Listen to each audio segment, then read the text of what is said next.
Hello student, my name is Anuj Singh और आज मैं आपके लिए लेके आया हूँ नया chapter that is light reflection and refraction. Before going to next class, recall the previous one. In previous lecture, we discussed about the physics and its various branches like electromagnetism and optics. तो आज हम detail के अंदर करने वाले हैं, light वाला chapter start करेंगे आज और डिटेल के अंदर उन चीज़ों को एक एक चीज़ को समझते जाएंगे. ठीक है, तो बने रहिए और इस वीडियो को लास्ट तक देखिए और अपने साथ साथ नोट्स प्रिपेयर करते रहिए.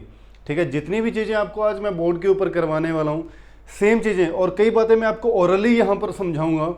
तो जो बोर्ड के ऊपर लिख रहा हूँ और जो ओरली इंपॉर्टेंट थिंग आपको बता रहा हूँ सारी की सारी आप अपने नोट्स के अंदर लिखेंगे. ठीक है, एक एक चीज़ को समझते हैं बेटे आज.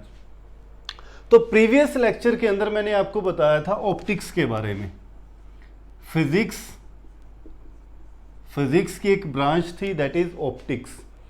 ठीक है, optics is a branch of physics in which we study about the light and the phenomena related to the light like reflection, refraction, polarization, diffraction and interference. ठीक है, ऑप्टिक्स मैं साथ साथ लिखता भी जाता हूँ, नोट्स बनाते जाऊँगा यहाँ पर. ठीक है, डिस्क्रिप्शन के अंदर, इस वीडियो की डिस्क्रिप्शन के अंदर प्रीवियस वीडियो का भी लिंक मैंने दिया है. डिस्क्रिप्शन के अंदर मैं अपना कॉन्टैक्ट नंबर भी देता हूँ. तो जिस बच्चे को भी किसी भी चीज़ के अंदर प्रॉब्लम आए तो वो मुझे कॉल कर सकता है, मैसेज कर सकता है, एज यू फील कंफर्टेबल. ठीक है, तो सबसे पहले बात करते हैं ऑप्टिक्स. ऑप्टिक्स की अगर आप डेफिनेशन लिखो तो optics is a branch of physics in which we study about light and the phenomena related to the light. ठीक है, और optics further divided into two parts. One is ray optics which is also known as geometrical optics, and second part of optics is wave optics or physical optics.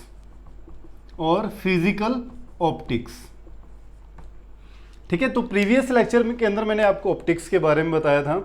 Optics को further आगे two parts में divide किया अपन ने. Ray optics या जिसका नाम है geometrical optics भी बोला जाता है, and second is wave optics और फिजिकल ऑप्टिक्स भी. ठीक है, तो ray optics the branch of optics in which we consider as light has a particle nature. The light travel in a straight line. That branch of optics is known as ray optics, and the branch of optics in which we consider light as a wave nature, कि वो wave की form में travel करती है, वो एक straight path के अंदर ट्रेवल नहीं करती. ठीक है, तो that branch of optics is known as wave optics. ठीक है, तो इन दोनों की आप डेफिनेशन लिख सकते हो. रे ऑप्टिक्स क्या है? The branch of optics in which light considered as a particle nature. मान लो कोई भी पार्टिकल होगा तो वो हमेशा क्या होता है, एक स्ट्रेट पाथ में ट्रेवल करता है. एक वेव की फॉर्म में पार्टिकल कभी ट्रेवल नहीं करता है. ठीक है, इसलिए मैंने यहां पर बोला पार्टिकल नेचर. और वेव ऑप्टिक्स के अंदर मैं बात करूं तो branch of optics in which light consider as a wave. यहां पर डेफिनेशन के अंदर आप चेंज कर सकते हो. Light consider as a wave nature. तो ये डेफिनेशन किसकी बन जाएगी? वेव ऑप्टिक्स की. ठीक है, तो वेव ऑप्टिक्स के अंदर आप स्टडी करते हैं बेटे. In wave optics which study about interference. ठीक है, इंटरफेरेंस क्या होता है? आपने सो बबल देखा होगा. सो बबल के अंदर डिफरेंट कलर्स होते हैं, तो वो डिफरेंट कलर किसकी वजह से दिखाई देते हैं? इंटरफेरेंस ऑफ लाइट की वजह से. ठीक है, इंटरफेरेंस, डिफ्रैक्शन एंड पोलराइजेशन. अगर आपको इन फिनोमिनाज की स्टडी करनी है, इंटरफेरेंस, डिफ्रैक्शन की और पोलराइजेशन की, तो आप ऑप्टिक्स की वेव ऑप्टिक्स की ब्रांच को आप रीड करोगे, जो कि +2 के अंदर आएगा। ठीक है, आपके लेवल के अंदर अब तक नहीं है। ठीक है, और रे ऑप्टिक्स के अंदर आप स्टडी करते हो रिफ्लेक्शन के बारे में एंड रिफ्रैक्शन के बारे में, रिफ्लेक्शन और रिफ्रैक्शन के बारे में। वैसे तो रिफ्लेक्शन और रिफ्रैक्शन को वेव ऑप्टिक्स ने भी प्रूव कर दिया था। एक साइंटिस्ट हुए थे हाइजन ने प्रूव कर दिया था कि वेव नेचर से भी लाइट का रिफ्लेक्शन और रिफ्रैक्शन का फिनोमेना उन्होंने प्रूव कर दिया था। लेकिन कई ऐसी जगह थी जहां पर वेव ऑप्टिक्स फेल हो जाती थी। ठीक है, सिर्फ अगर रे ऑप्टिक्स ही काम आती थी। यही काम जब रिफ्लेक्शन का फिनोमेना आया, रिफ्रैक्शन का फिनोमेना आया, ठीक है, पाथ विजिबल के ऊपर बातें हुई, तो वहाँ पर कई जगह तो ऐसा था कि वेव ऑप्टिक्स फेल हो रही थी, और जब इन फिनोमेनाज की आप स्टडी करते थे तो वहाँ पर रे ऑप्टिक्स फेल हो रही थी। डिटेल के अंदर थोड़ा सा मैं यहाँ पे बता देता हूँ कि सबसे पहले लाइट के बारे में जिसने बताया था ना, उसका नेचर कौन सा है, कि उसका रे नेचर है या उसका वेव नेचर है। तो सबसे पहले न्यूटन की एक थ्योरी आई थी जिसको बोला जाता है कॉर्पस्कुलर थ्योरी। लिखते जाना, समझते जाना। न्यूटन ने सबसे पहले थ्योरी दी थी, the theory is known as corpuscular theory. कौन सी थ्योरी? Corpuscular theory. अब ये कॉर्पस्कुलर थ्योरी के अंदर न्यूटन ने क्या कहा था? न्यूटन ने कहा था कि light is made up of particle and that particle is known as corpuscles, and that particle is known as corpuscles. अब ये कॉर्पस्कल्स पार्टिकल नेचर उसने बोला कि पार्टिकल कॉर्पस्कल्स की फॉर्म में लाइट होती है और वो ऐसे स्ट्रेट ट्रेवल करते हैं। वो पार्टिकल को नाम दिया था उसने कॉर्पस्कल्स। ठीक है, कि light is made up of corpuscles which travel in a straight line. सबसे पहले थ्योरी दी थी न्यूटन ने, ठीक है, अपनी corpuscular theory about light. After that और बहुत सारे साइंटिस्ट आए, ठीक है, यंग आया, ठीक है, और हाइजन आया। हाइजन ने आके फिर अपनी वेव ऑप्टिक्स के बारे में, वेव नेचर के बारे में लाइट के अंदर बता दिया। तो मैं मेन बात पे आऊँ कि लास्ट के अंदर, ठीक है, लास्ट के अंदर डी ब्रॉय एक साइंटिस्ट हुए। डी ब्रॉय पढ़ने में लिखा जाता है इसको डी ब्रॉगली, लेकिन एक्चुअल में इसकी एग्जैक्ट प्रोनाउंसिएशन क्या है? D Broglie. आप इसको क्या बोलोगे? D Broglie. लास्ट के अंदर डी ब्रॉय ने कहा कि light has dual nature. Light के दोनों ही नेचर हैं। किसी जगह वो रे की तरह बिहेव करती है और कई ऐसे फिनोमेनाज होंगे जिसमें it behave like a wave. ठीक है, तो इसके दोनों ही नेचर हैं। तो आप लड़ो नहीं कि लाइट का कौन सा नेचर है, रे नेचर है या उसका वेव नेचर है। तो लाइट हैज़ ड्यूअल नेचर। तो इसने क्या बोल दिया था? Light has dual nature. इसके दोनों ही नेचर है, रे नेचर भी है लाइट का और वेव नेचर भी है। ठीक है, डिटेल के अंदर समझना हो तो आप +2 के अंदर साइंस स्ट्रीम जरूर सेलेक्ट करना, +1 के अंदर तो आपको सिखाएंगे सारा फिर इसको डिटेल के अंदर। ठीक है, तो फिलहाल राइट कर लीजिए, फिर मैं इरेज कर रहा हूँ इसको थोड़ा। ठीक है, स्क्रीनशॉट लेते जाना, नोट्स बनाते जाना, साथ साथ प्रिपेयर करते जाना सारी चीज़ों को। ठीक है, इरेज कर रहा हूँ मैं।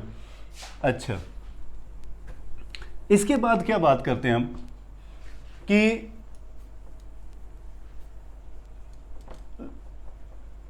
लाइट का को जो नेचर है, रे ऑप्टिक्स। आपकी 10th क्लास के अंदर जितनी भी आप ऑप्टिक्स करने वाले हैं वो पर रे ऑप्टिक्स करने वाले हैं, और उसके अंदर यही कंसीडर करके चलेंगे कि लाइट हैज़ पार्टिकल नेचर। ठीक है, तो स्टार्ट करते हैं रे ऑप्टिक्स को। ठीक है, और रे ऑप्टिक्स का chapter light, reflection and refraction. तो स्टार्टिंग चैप्टर की अब यहाँ से होती है। ठीक है, लाइट क्या होता है? ठीक है, तो लाइट देखो अपने लोअर क्लासेस के अंदर भी डेफिनेशन इसकी की होगी, जैसे 8th क्लास के अंदर में भी आपका ये चैप्टर आता था।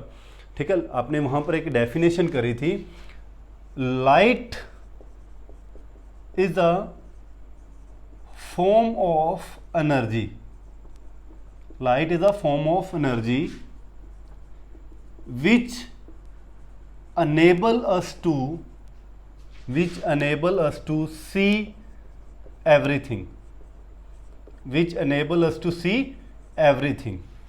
एक ऐसी एनर्जी की फॉर्म है जिसकी वजह से आप अपने चारों तरफ हर किसी चीज़ को देख पाते हैं।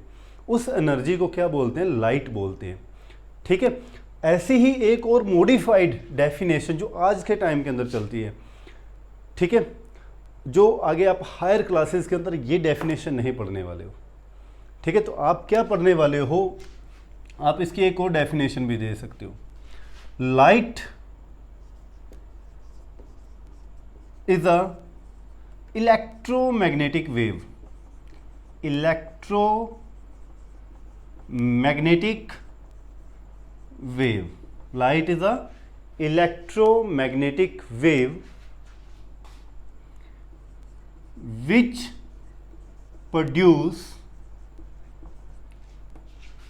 electric as well as magnetic field, which produce electric as well as magnetic field. ठीक है, तो ये डेफिनेशन लाइट की वहाँ पर दी जाती है, लेकिन 10th लेवल तक आप अगर ये डेफिनेशन भी लाइट की याद रख लोगे तो एनफ है, कोई प्रॉब्लम नहीं है। ठीक है, अच्छा, इसके अंदर कुछ बातें हैं जो इम्पोर्टेंट, जो आपको याद रखनी है। ठीक है, सबसे पहली बात तो क्या कंसिडर करके चल रहे हैं यहाँ पर, रे ऑप्टिक्स के अंदर लाइट हैज़ पार्टिकल नेचर, तो इट मीन्स क्या हुआ, light travel in a straight line, light travel in a straight line. Second thing, the speed of light, the speed of light is different for different medium, different for different medium। अलग अलग medium के अंदर light की अलग अलग speed होती है। ठीक है, जैसे जनरल अगर मैं बात करूं यहां पर, in vacuum the speed of light is 2.997 into 10 to the raised power 8 metre per second. ठीक है, in air speed of light is 2.995 into 10 to the raised power 8 metre per second. ठीक है, तो जब आप मैथमेटिकली कैलकुलेशन करते हो, ठीक है, तो ये दोनों क्या है, दोनों वैल्यूज अप्रोक्सीमेटली इक्वल ही हैं, 995 और 997 के अप्रोक्सीमेटली इक्वल ही हैं, इसलिए इन दोनों को एयर के अंदर लाइट की स्पीड और वैक्यूम के अंदर लाइट की स्पीड को एक ही बोल दिया जाता है। और थोड़ा कैलकुलेशन को इजी करने के लिए लाइट, जो स्पीड ऑफ लाइट है, स्पीड ऑफ लाइट जो मान ली जाती है, इसको राउंड ऑफ करके थोड़ा लिखें, 2.99 के अप्रोक्सीमेटली इक्वल टू 3 है। तो इसको न्यूमेरिकल सॉल्व करने के लिए, थोड़ा इजी कैलकुलेशन को बनाने के लिए, इसके 2.997 को क्या लिख देते हैं, 3 लिख देते हैं। तो 3 into 10 to the raised power 8 metre per second is the speed of light in air और इन केस ऑफ वैक्यूम। बाकी अलग अलग मीडियम के अंदर लाइट की अलग अलग स्पीड होती है। जैसे अगर मैं वाटर के अंदर बात करूँ तो speed of light in water is 2 into 10 to the raised power 8 metre per second. ठीक है, तो ऐसे ही अलग अलग मीडियम के अंदर लाइट की अलग अलग स्पीड होगी। ठीक है, तो राइट कर लीजिए, फिर आगे चलते हैं। हाँ जी, कर लिया राइट, कर दूं रेज? हाँ जी, तो करना ही पड़ेगा बेटे, और कोई इलाज नहीं है। तो आप ना स्क्रीनशॉट ले लिया करो वीडियो देखते टाइम, ठीक है, और साथ साथ नोट्स प्रिपेयर करते जाना। अच्छा, अब देखो, मैंने अभी एक डेफिनेशन लिखी थी, लाइट हैज़ इलेक्ट्रोमैग्नेटिक वेव। ठीक है, तो जब भी इलेक्ट्रोमैग्नेटिक वेव्स बनती हैं, चलती हैं आगे, तो वो अपना एक स्पेक्ट्रम बनाती हैं। उस स्पेक्ट्रम को बोलते हैं इलेक्ट्रोमैग्नेटिक स्पेक्ट्रम। इलेक्ट्रोमैग्नेटिक स्पेक्ट्रम, ये इलेक्ट्रोमैग्नेटिक स्पेक्ट्रम है क्या चीज़? देखो, जब भी स्क्रीन बनेगी तो स्क्रीन के ऊपर 3 चीज़ें बनेगी। ठीक है, एक पोर्शन लाइट का ऐसा होगा जिसको बोला जाता है विजिबल रीजन, विजिबल रीजन। ठीक है, विजिबल रीजन के जो नीचे वाला रीजन होता है, इसको बोला जाता है ultra violet region. Ultra violet region, या शॉर्ट फॉर्म के अंदर इसको यूवी रीजन बोल देते हैं, यूवी रीजन, ठीक है। और विजिबल रीजन के ऊपर वाला होता है इंफ्रारेड रीजन, इंफ्रारेड रीजन, ठीक है। अपने को जो दिखाई देता है लाइट के अंदर आप देख पाते हैं वो सिर्फ विजिबल रीजन को ही देख पाते हैं, ना तो आप अनेबल हैं कि आप यूवी रीजन को देख पाएं, ना ही अपने को इंफ्रारेड रीजन दिखाई देता है, ठीक है। तो विजिबल रीजन के अंदर जो लाइट आप देख पाते हैं उसको आप याद रखते हैं विबग्योर के नाम से, है ना, विबग्योर। इस वे के अंदर विजिबल रीजन के अंदर जो लाइट होती है made up of 7 colour, that spectrum of 7 colour is known as VIBGYOR, ठीक है।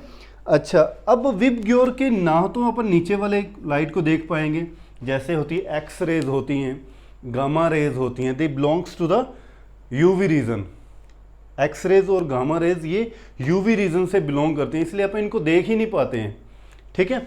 और जो रेडियो वेव्स होती हैं, रेडियो वेव्स हो गया, माइक्रो वेव्स होगी, ठीक है, ये किस में होती हैं, इंफ्रारेड के अंदर, ये भी अपन देख नहीं पाते हैं, पर सिर्फ किनको देख पाएंगे, जो विजिबल रीजन के अंदर है, ठीक है। और विजिबल रीजन के अंदर जो लाइट होती है उसकी जो वेवलेंथ होती है, आपने 9th के अंदर एक वर्ड यूज किया था वेवलेंथ, वेवलेंथ इज द, अपने वहाँ पर साउंड के ऊपर आप बात कर रहे थे, ठीक है, 9th क्लास के अंदर, यहाँ पर लाइट के ऊपर बात करेंगे अपन। वहाँ पर आपने डेफिनेशन याद करी थी wavelength, distance between 2 consecutive crest और 2 consecutive trough is known as wavelength, और ऐसा unit of wavelength is metre, wavelength को मीटर के अंदर मेजर किया जाता था, ठीक है।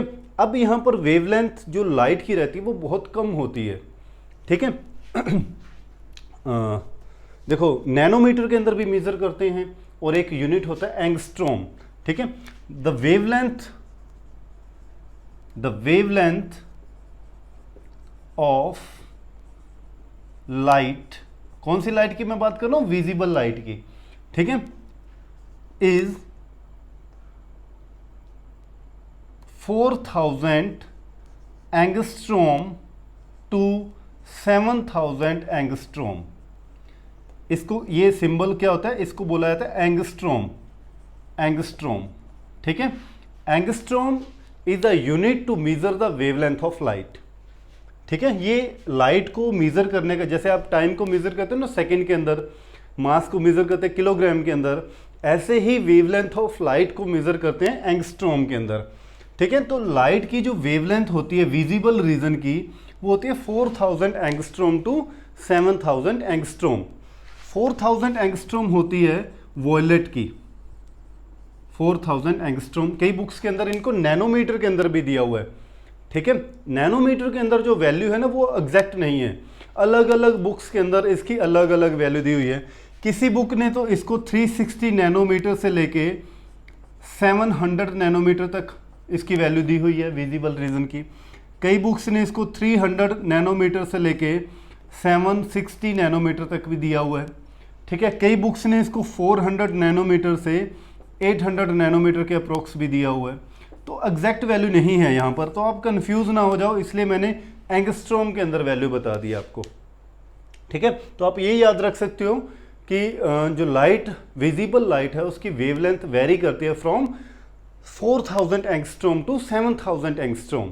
और 4000 एंगस्ट्रॉम होती है वॉयलेट कलर की, और 7000 एंगस्ट्रॉम होती है लाइट की वेवलेंथ रेड कलर के लिए। तो रेड कलर की वेवलेंथ मैक्सिमम होती है, वाइल वॉयलेट कलर की जो वेवलेंथ होती है वो मिनिमम होती है, ठीक है, इस वे के अंदर।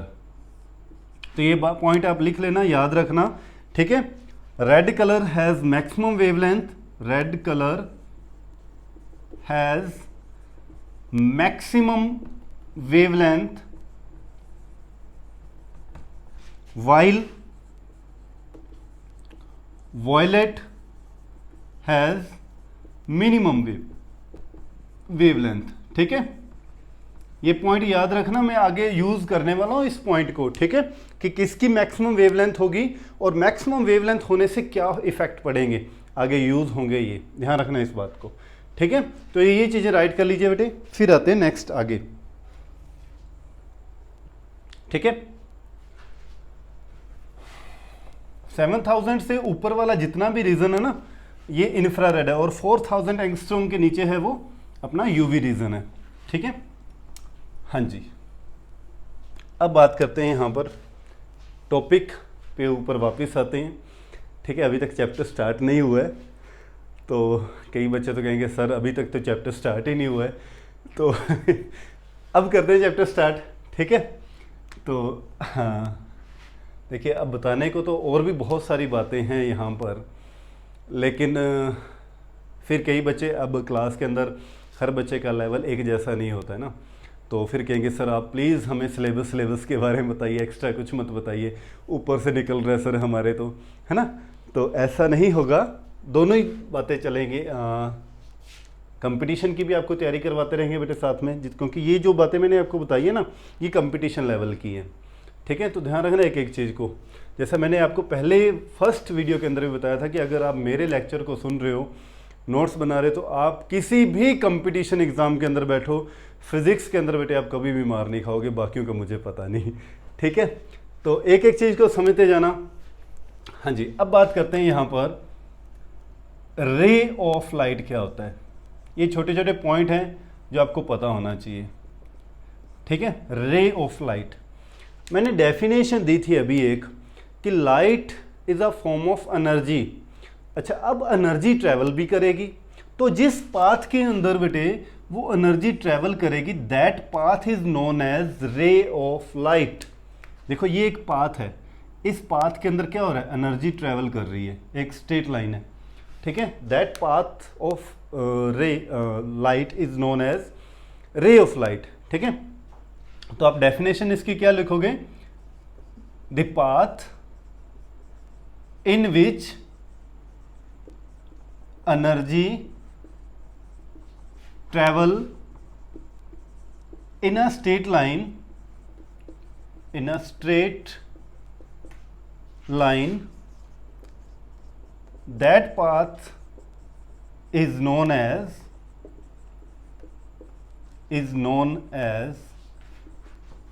ray of light, is known as ray of light। Second एक वर्ड और यहां पर यूज करेंगे, that is beam of light, beam of light. ठीक है, बीम क्या चीज होती है, कभी भी किसी भी सोर्स है, मान लो बल्ब है, तो बल्ब से एक लाइट रे तो निकलेंगी नहीं, बहुत सारी मल्टीपल लाइट रेज निकलेंगी, तो आप क्या बोलोगे, ए बीम ऑफ लाइट निकल रही है उसमें। Beam of light mean bundle of light raise, कि एक सोर्स से बहुत सारे इस वे के अंदर रेज निकल रही हैं बेटे। इन बंडल ऑफ लाइट रेज को क्या बोला जाता है, बीम ऑफ लाइट बोला जाता है। इसको क्या बोलेंगे, बीम ऑफ लाइट। तो बीम ऑफ लाइट के आप डेफिनेशन देना चाहो तो क्या लिख सकते हो, the bundle of light rays, the bundle of light rays is known as beam of light, is known as beam of light. आज अभी तक मैं आपको बिल्कुल बेसिक जो टर्म्स हैं वो समझा रहा हूं। ठीक है, हाँ जी, राइट कर लीजिए, कर दूं रेज। हाँ जी, देखिए आगे, अब मीडियम के ऊपर आप बात करते हैं। टू टाइप्स के मीडियम के ऊपर आप बात करेंगे यहां पर बेटे। One is rare medium and second is denser medium, denser medium, rare medium और डेंसर मीडियम। ठीक है, रेयर मीडियम किसको बोला जाता है, जिस मीडियम के अंदर पार्टिकल क्या होते हैं, दूर दूर होते हैं। ठीक है, जैसे एयर है, एयर के पार्टिकल क्या होंगे, दूर दूर होंगे। वाटर है, water is a denser medium as compare to air. ठीक है, उसमें क्या होता है, पार्टिकल क्लोज होते हैं। तो जो ऐसा मीडियम जिसके अंदर पार्टिकल क्लोज होते हैं, तब that medium is known as denser medium. While जिस मीडियम के अंदर पार्टिकल्स क्या होंगे बेटे, दूर दूर होंगे, उनके बीच में डिस्टेंस क्या होगा, ज़्यादा होगा, इंटरमोलिकुलर फोर्स ऑफ अट्रैक्शन क्या हो, कम हो, that medium is known as rare medium. ठीक है बेटे, तो आप डेफिनेशन लिखोगे, a medium in which the distance between the particle, distance between the particle is large, इतना भी लार्ज का मतलब ये नहीं कि दूर दूर particle, as compare to other medium, ठीक है, is known as rarer medium, as rarer medium. For example air, है ना, air is a rarer medium, ठीक है। डेंसर मीडियम कौन सा होगा? डेंसर मीडियम की आप definition, a medium in which the distance between the particle is very small, as compare to air, ठीक है, that medium is known as denser medium. For example water लिख सकते हो आप, ग्लास लिख सकते हो, ठीक है। तो ये मीडियम ध्यान रखना बेटे, डेफिनेशन लिख लो इनकी।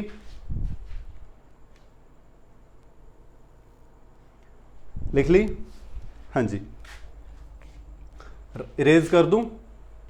ठीक है। अच्छा, अब स्टार्ट करते हैं चैप्टर, अब स्टार्ट करते हैं chapter that is light reflection and refraction. तो यहां तक बेटे मैंने आपको समझाया लाइट क्या होती है, ठीक है। चैप्टर रिफ्लेक्शन, इस चैप्टर को 2 पार्ट्स के अंदर डिवाइड किया हुआ है। One is reflection, half part करेंगे रिफ्लेक्शन का और हाफ पार्ट करेंगे रिफ्रैक्शन को, जो कि अब करने वाले हैं, नेक्स्ट वीडियो के अंदर स्टार्ट करेंगे what is reflection of light. तो यहाँ तक अपना नोट्स जो है वो प्रिपेयर रखना बेटे, अपना ध्यान रखना, घर पे रहना, सुरक्षित रहना। Thank you so much.